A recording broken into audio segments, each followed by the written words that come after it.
Hey everybody, welcome to Losing Your Mind with Chris Cosentino. I'm your host, Chris Cosentino. We are here to talk about people that inspire, and all my guests are inspiring in so many different ways. And I'm really looking forward to digging deep into how they got to where they are, to the top of their game, how hard they've worked, how much they've given up, and how they're giving back. So without further ado, here's our next guest. Hey everybody, welcome to Losing Your Mind with Chris Cosentino. Today we are welcoming Ty Dayberry. Ty is what I would like to call the top level Telemark skier, but also he's a firefighter on top of it. He's been out fighting the Caldor fires this summer, and he'll then pull a double backy off a fucking monster cliff in the backcountry up in Tahoe. So, and just to top that all off, he's a brand new dad. How many weeks in are you? 2, 3? Just 4 weeks. She's a month old now. Congratulations. So welcome. Thanks for taking time. Yeah, absolutely. Thanks for having me, man. So I want to kind of, start this off with a little bit of understanding for folks. I would love for you to describe, one, tele skiing. Two, I like to say it's cross country skiing with downhill skis. I think that's the easiest way most people understand it in the world. But and how you decided to navigate towards telemark skiing instead of being a downhill skier or what everybody looks at as or snowboarding. Cool. Yeah. So I grew up in the Lake Tahoe area, and I was lucky enough to have like grandparents and parents who worked in and around the ski industry. And so yeah, I mean, like I've been skiing since I was 2 years old, alpine skier. Learned when I was like, really young age with carpet skis. And then my dad was head of mountain maintenance around here, like at Kirkwood and Homewood as well. So I was always up there dabbling. And basically when I was 10 years old, I got my first pair of Tele skis because my grandpa, who was head of patrol at Kirkwood, was a Tele skier at the time. And my dad was Tele skiing too. So it just made sense to me, it was like, some of my favorite people in the world were doing it, and not many kids at that time were really freeheel skiing. So I don't know, I kind of wanted to stick out and try something different and be unique. And I basically just ran with it from there. Been tele skiing for like well over 20 years now. And it's been quite the journey. I mean, like I didn't even have like the right size boots when I first started out.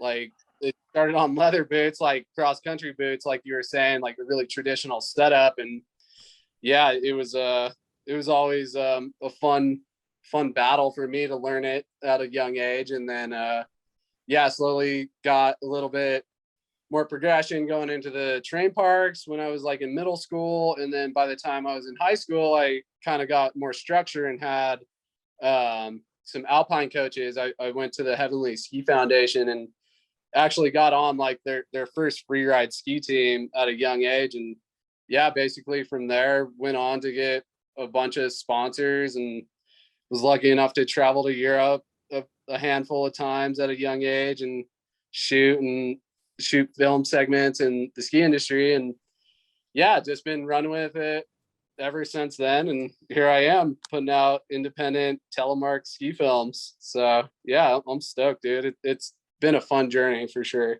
I mean, it's been a really, I'm a tele skier. I grew up downhill skiing like yourself. I am nowhere near the capable ability of yourself and a lot of the others that are out there, but I feel that it has a fluid motion to it. It has this feeling that I like to say it's an arc to the past. At the same time, it's moving to the future so quickly. I mean, the evolution of equipment has gone just as fast as traditional downhill skis. And I think it's really, really fun to see the look on someone's face when they look at your gear and they're like, I'm sure you've heard all the comments, right? Oh, yeah. They're like, skiing evolved from that moment. Like they do have the part that holds the rest of your boot down. I'm sure you've heard that one, right? A little bit. There's all the little snarky jabs, but it's right. There's such a gracefulness to it. And you can see that when somebody's really great at it. And, trust me, there's days I go out there and I look like a dying albatross going down the hill. But it's really fun to see that beautiful flow, right? Totally. And that's something that I feel is elegant, graceful, yet and also at the same time, it's extremely difficult comparative to traditional downhill skiing. You're doing lunges for 6 hours. Yeah, I mean, like the cool thing is like the new Freeheel technology, like the new Telemark norm or NTN bindings. That's when it really started to like progress for me, when I switched over from older cable bindings and like got on this newer gear, and it really kind of clicked and opened the door for that progression to happen. Obviously, like alpine skiing with a lockdown heel is like your ability to like land tricks and go really big gets a little bit easier, right? Because you're not going to pivot and hinge forward and fall on your face like a Tele setup. But at the same time, like I said, the new technology, it kind of lent for that ability for the sport to get that much better and look that much better too, like that elegance, like you're saying. Yeah, man, like I think the thing for me is like, obviously powder skiing's the top notch thing for any snow sport enthusiast, but just sinking turns is like pulling a trick or like doing something miraculous. It's like linking up a bunch of cool powder Tele turns is the surfiest, most flowy feeling that I've ever experienced. And like I've snowboarded a little bit and alpine skied back in the day, and it just feels right to me. It's so fun. So yeah, I totally agree with all that, man. And I think that, and just like knowing that like the ceiling hasn't been cracked yet, is kind of what really keeps me intrigued with tele skiing. So in regards to that ceiling being cracked, I mean, right now, I know that for a bunch of years they were having the Tele skiing championships, and I don't know if that's been postponed again or will that be coming back this year. And you participated that a couple times. Yeah. But you just launched a new film, and this is number 2, if I'm correct, for you. Yeah. Well, so yeah, you're right. Well, I'll touch on the big mountain comps for tele skiing a little bit. That was kind of like a cool way to have like some proving grounds, like for a small niche industry as tele skiing. So that was going on for a while there, and I think for better or for worse, like it's migrating away from that in this new generation, because like honestly, not many eyes get on a comp venue like when it's really stormy or snowy out. You can't get that much attendance, and like the outlets really weren't there for that. So I think that's kind of, ever since like my big mountain competing days, like that's what's migrated me towards like filming and like producing really awesome ski segments, because like, yeah, the first one, Future Freeheel 1, like came right after that with like the Tele Big Mountain comps. And yeah, I threw a couple of my buddies from Europe, Andreas and Eric, and those guys ripped, and they still do, and they were like really getting after it. So I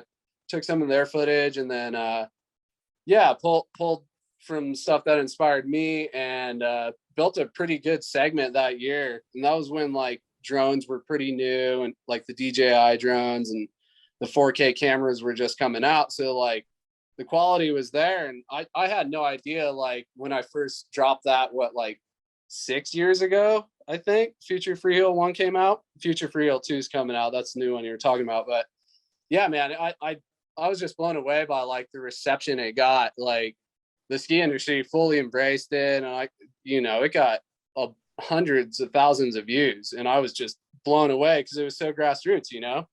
But yeah, that's kind of like what led me to this point now, with like, one, what my sponsors like to see, and then 2, like where I'm at as a skier.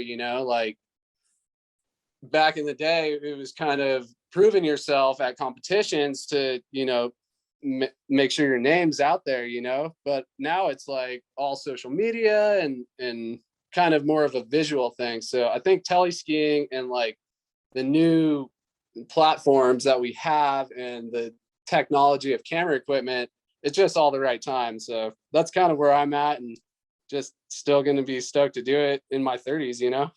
So I don't know if did you ever see some of the Tough Guy Productions Telemark films with Nat Ross, those old ones, the older Well, ones? I was actually in one of those. I can't remember. I was in two of them, and I was pretty young. Like I was 16 and 17. So yeah, that's where it really started for me. Yeah, so I used to race bikes against Nat Ross years ago. Oh, really? Yeah, No way. yeah. Yeah, that's legit. Because like I was a young kid and I go to like the ski industry shows, and that's how I met him. And he was like, "Oh, dude, we got to get you in the movies." That's hilarious. Yeah. That's in that I haven't heard in a long time. Oh yeah, he lives in Arkansas right now. Oh, cool. He lives in Shout out to Nat. Yeah, shout out to Nat, dude. That's so cool. I haven't heard his name in so long. That's cool. He brought that up. Yeah, that's the person that really put Telly in my head. Nice. Yeah. Cool. Yeah, because it was Nat and then with Tough Guy, and then Stefan Riendeau, he took it over, and that was kind of like how they kept the Telly Big Mountain comps going, was when Stefan took it over from Nat. And yeah, he had like 4 or 5 comps in a year, just Telly specific. So it was a pretty big deal, and they really kept like the telemark skiing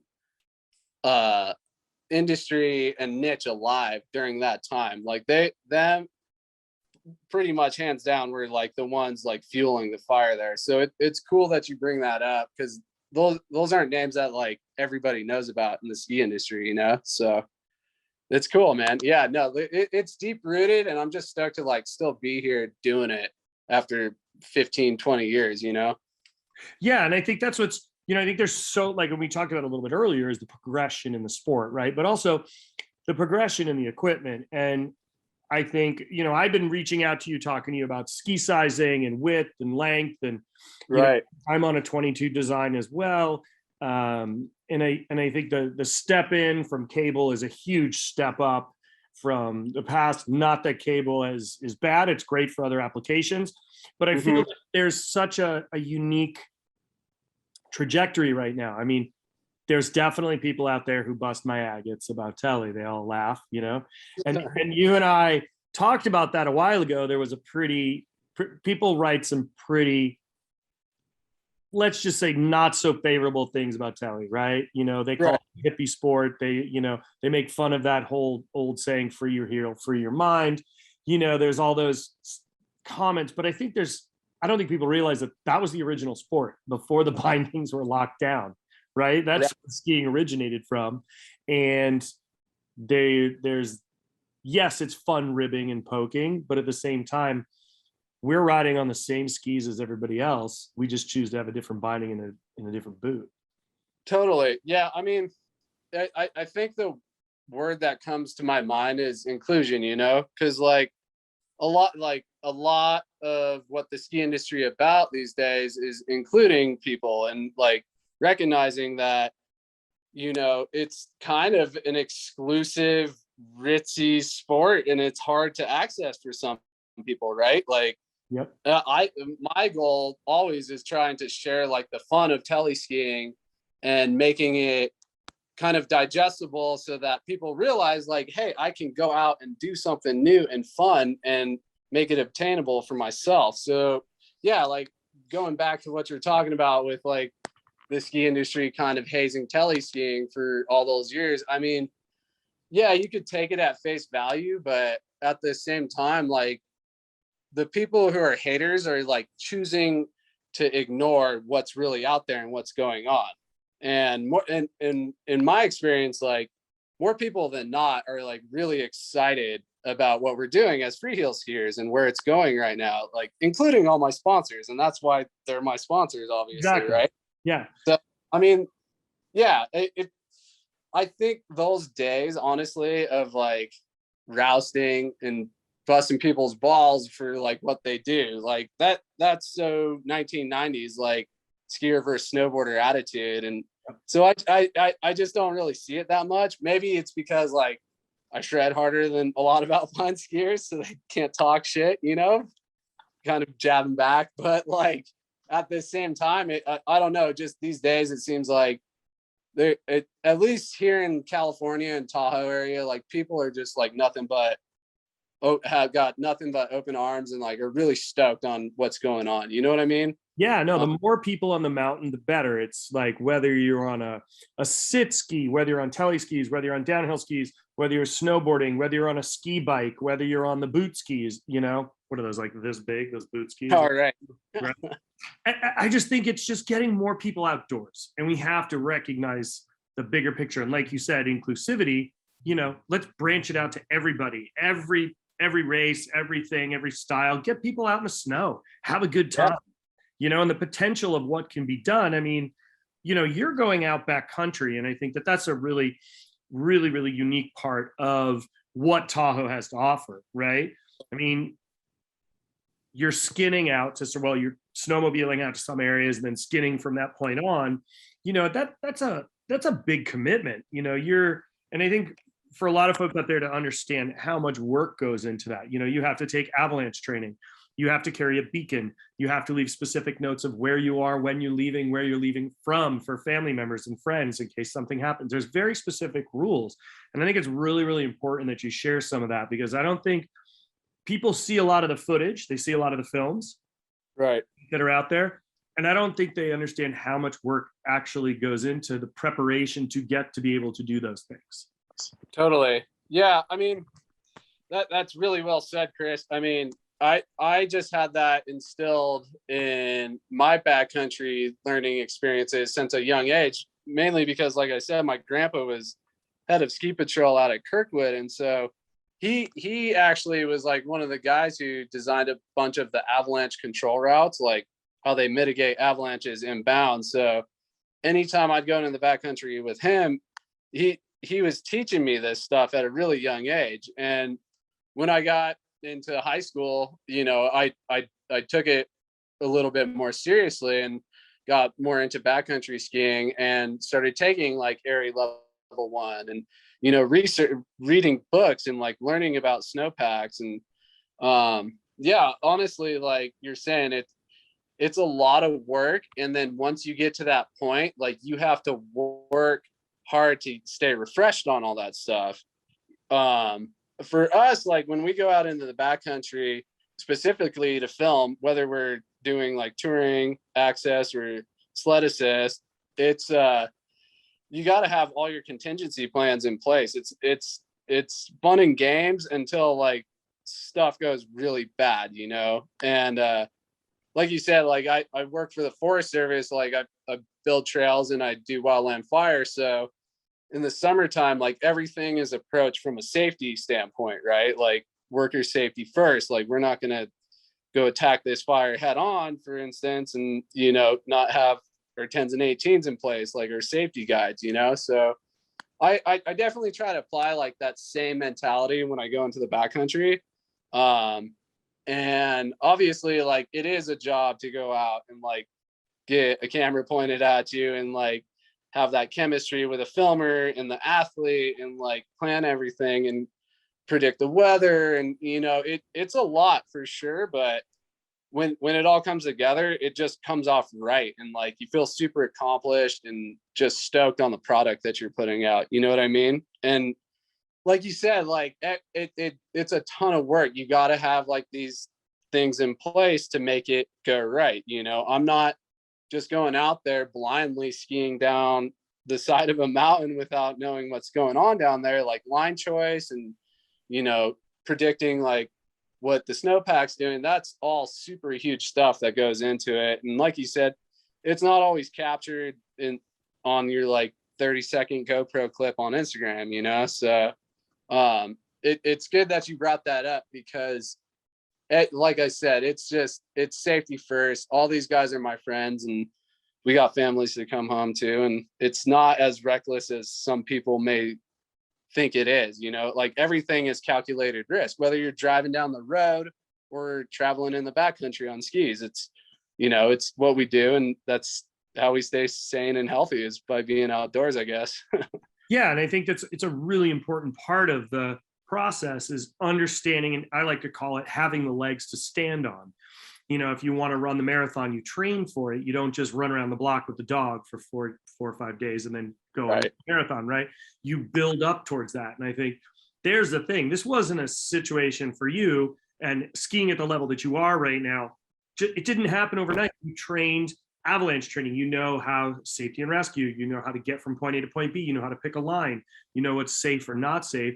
And also, you know how to practice to be able to pull those maneuvers that you're doing. And I think so many people see this amazing footage of what everybody's doing nowadays, how fast and an evolution of skiing, whether it's freeheel skiing or traditional downhill or park skiing. And there's more work going into that to get to that point for that shoot that people are seeing than just like winging it. It's Totally. so much. And I've been watching and seeing people out there, and it's like, man, the amount of times that people biff or, you know, it's granted in the powder days, I'm sure it's great to get a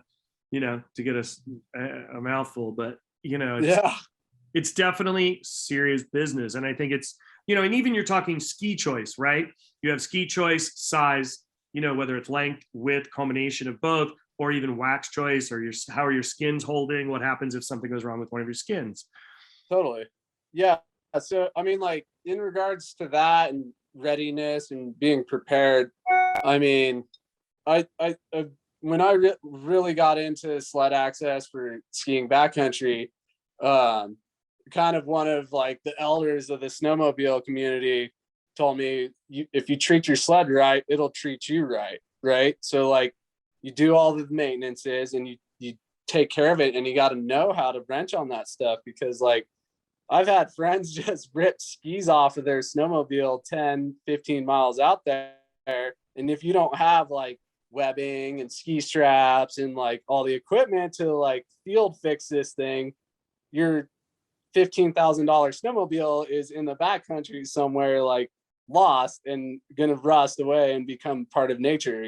Like it's gnarly, man. Like it's an investment, and it just, it compounds. Like the more that you get into it and the more invested you are, like sometimes the greater the risk can be, especially for guys who are like, don't get me wrong, like I'm a semi-pro skier. Like my job is to work at the Forest Service, but like I do well like skiing in the wintertime, so it's worth it for me. But to be like a super serious pro skier and like be at that level of like going out 200 days a year and like going to Alaska and filming these huge segments, like hats off to those guys, because it's like it's another level beyond what I've got.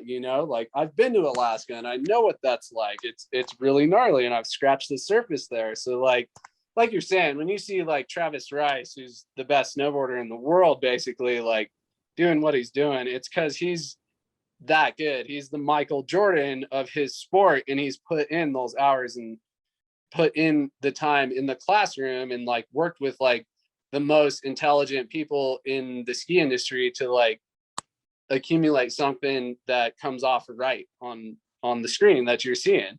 And it's something that gets lost, and I'm glad we're kind of talking about it, because I honestly, I tell my film crew, I'm like, if I get one shot a day, I'm stoked. Anything else is like a triple plus, like above and beyond, because there are so many factors that go into it in the backcountry. Like the light will just change and it's all gray and flat and you can't see anything, and then your day's done. So, I mean, yeah, just the more that you do it, the more that you get used to it and like know what's going to line up right. And I think that really comes off right when you see it at that professional level. And that's what I'm striving to do for Telemark skiing at kind of like this more grassroots level, right? So hopefully I'll have to send you a preview of the movie, Chris, and you'll definitely get an exclusive view of future Freeheel too, because it's sick, man. It's like my favorite project that I worked on, and it's kind of all those years built up to like this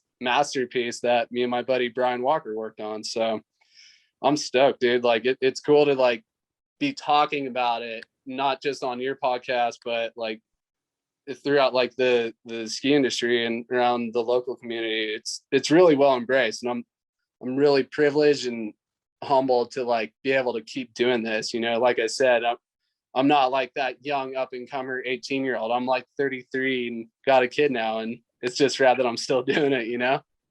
So I want to talk a little bit about the fact that you live in a community that was just completely ravaged by fire. And I want to talk a little bit about how much work you put in, literally leading right up until you had a child. I mean, you were out there in the thick of it.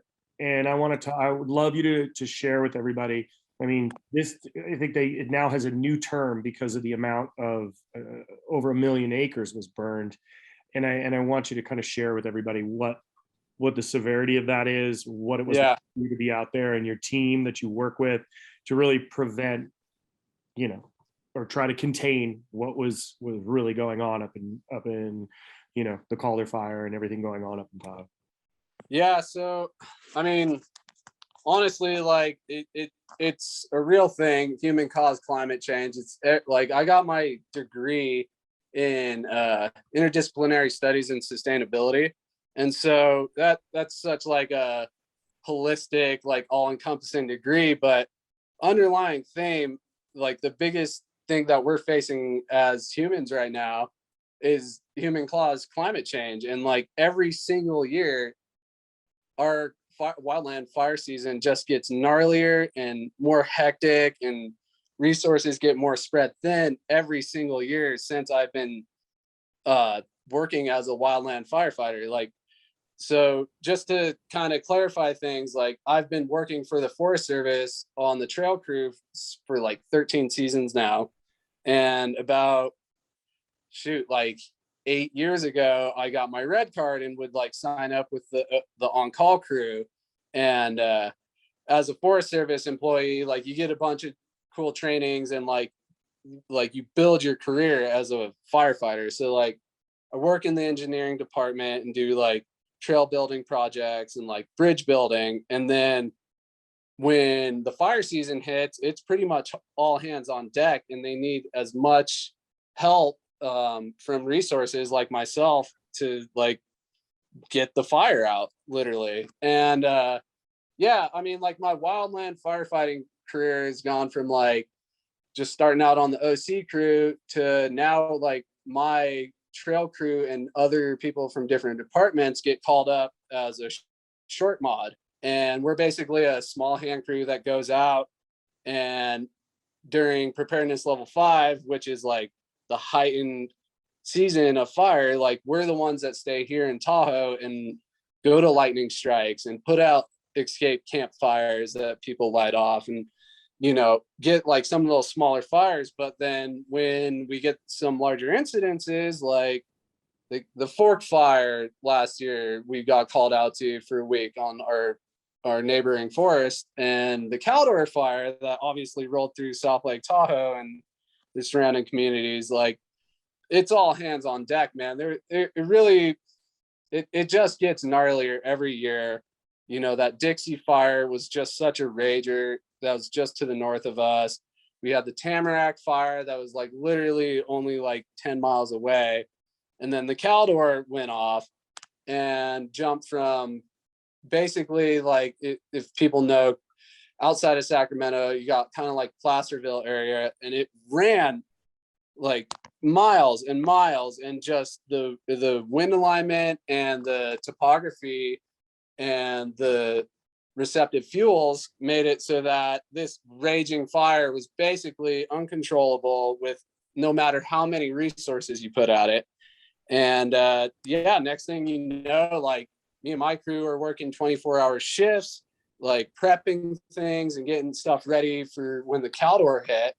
And meanwhile, my wife's like 8 months pregnant, 8.5 months pregnant with our daughter. And at the time, like there was quite a few days in a row where South Lake Tahoe had the worst air quality in the entire world, like worse than China, worse than any industrial city. And it was getting really serious and heavy. And I was like, just really concerned for my wife and my unborn child's well-being. And 2, like, are we going to have a community to come back to when they get evacuated and, like this raging fire is rolling through? Like, who knows what's really going to happen? There was a lot of uncertainty leading up to the birth of my daughter. So it was like all these compounding things. And mind you, like both of our families live here too. And so we're like orchestrating everybody evacuating, and I'm helping with the fire. So it's a really taxing and gnarly job. And if you know a wildland firefighter or municipal firefighter or any first responder, you owe them a beer for sure. Because like I can't even tell you how much hard work these crews do. It was a scramble. I'm not gonna lie. It was like there's no containing it when it gets that gnarly. And we had just the worst red flag warning days that fueled this fire that basically ended up engulfing my home resort, Sierra at Tahoe. And as of right now, it's really uncertain if they're going to be able to open up. So like that impact alone, let alone the unfortunate people who lost their homes and cabins and whatnot, it got hundreds of structures and really screwed up our home resort too. Like it's really tough to see. I literally was out there. Now that the fire's out, like we have to do all like these abatement plans and getting rid of dead standing trees, because like we're trying to open the forest up as quickly as possible, because winter recreation is going to happen. Backcountry skiing, snowmobile access is all going to happen, all stuff that's in the burn area. So we're literally prepping right now, dropping trees all the time and, you know, trying to make it all safe. But I was just out there and man, it was severe. Like some of the patches of timber were like really high severity burn, where it's like full on moonscape, just red, uncontrollable. And yeah, man, it was yeah, it's a lot. And I kind of ranted about it, but like it was just it all kind of went as a blur. So like by the time the Caldor was rolling in, like my daughter was supposed to be born. So I left with my wife and my crew stayed, and somehow it just all lined up right and no structures were lost in South Lake Tahoe. It was like, I wouldn't call it a miracle, because I know how hard like all those crews work and what they do to make it work, to kind of shepherd the fire away from the community. And they did that. And it was really impressive to see. But yeah, just the aftermath, like just having been working in there, it's intense, man. And yeah, I'm kind of at a loss for words for it, honestly, because, you know, Sierra Tahoe is like my favorite place to ski, and it doesn't look good for their season. And a lot of people who have seasonal jobs rely on that, you know. So it's a hard impact for California, and it's just kind of the reality we got to live with being mountain folk, I guess, you know. And I mean, the impact on the community with not having the resort, with not having the tourism, is going to be pretty dramatic, for sure. Yeah, I mean, like you'd be surprised. Like there's a lot of forest out there. Right out my front window that I'm looking at right now, it's still green and looks great, but like other parts got pretty torched off, you know. And luckily for us, we do have a lot of good ski access. And you know, I just feel bad for people who lose everything in those fires, lose loved ones, because that happens and it gets really serious, man. And it was pretty miraculous. None of that really happened on this fire. And you know, it's just I'm thankful that like I have good leadership and have gotten really good training and got kind of a cool head on my shoulders to, you know, tolerate that kind of stuff and be in those like surreal apocalyptic working environments. It's unexplainable, really. Yeah, I don't think you know, I could ever understand what that's like to be in. I mean, you're in extreme heat. It's very difficult to breathe. You're trying to manage safety, people, wind shift at a moment's notice, which could not only take the fire towards you but away from you all at once. So yeah, but yeah, man, I mean, like to kind of like bring it full circle, it's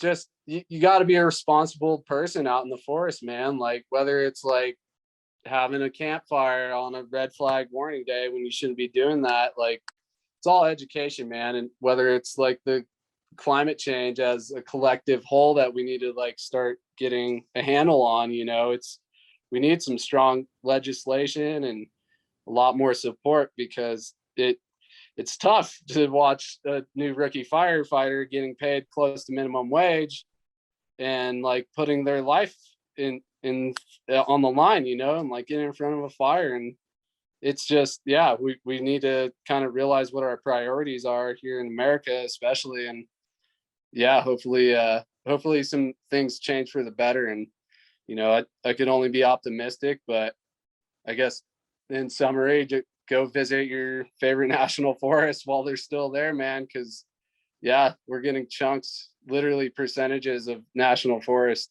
burnt off, like gone for the rest of our lifetimes. Well, first off, thank you and your crew for working your butts off and really working hard to not only protect your community but protect the national forest. I mean, I think it's a really yeah, man. And when I'm going to be coming up there soon, and I'm going to take you out for beer.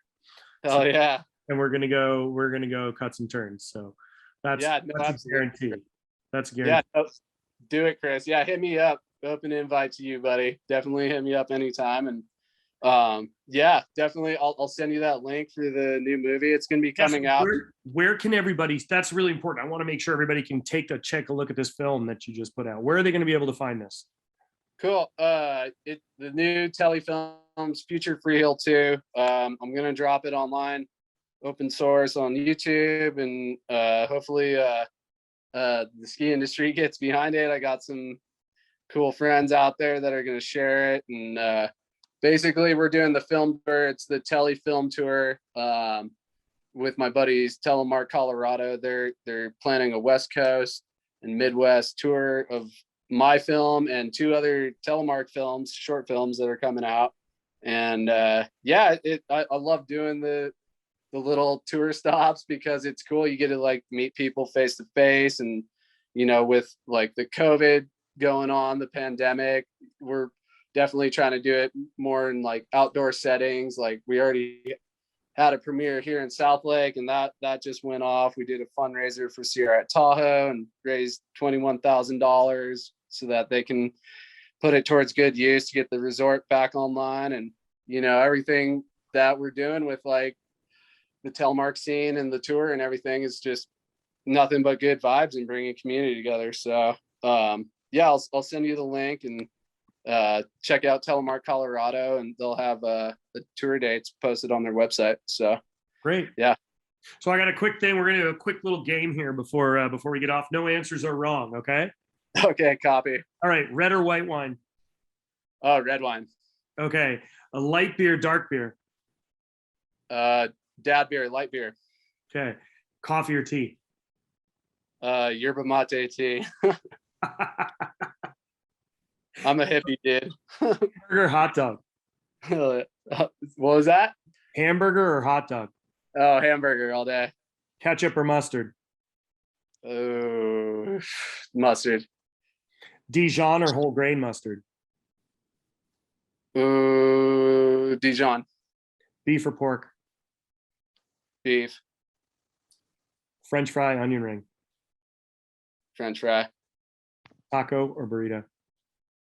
Oh man, that's the hardest question on earth, man. I'm just gonna go with burrito. Nigiri, sashimi? Nigiri all day. Sea urchin or caviar? Urchin. Lobster or crab? Crab. Brown spirits, white spirits? I don't even know what that is. Gin? Would you prefer gin, vodka, or would you prefer bourbon or whiskey? Oh, bourbon and whiskey. Sorry. It's okay. Ice cream or sorbet? Ice cream. Chocolate, fruit? Fruit. Favorite junk food? Reese's, just because it's Halloween.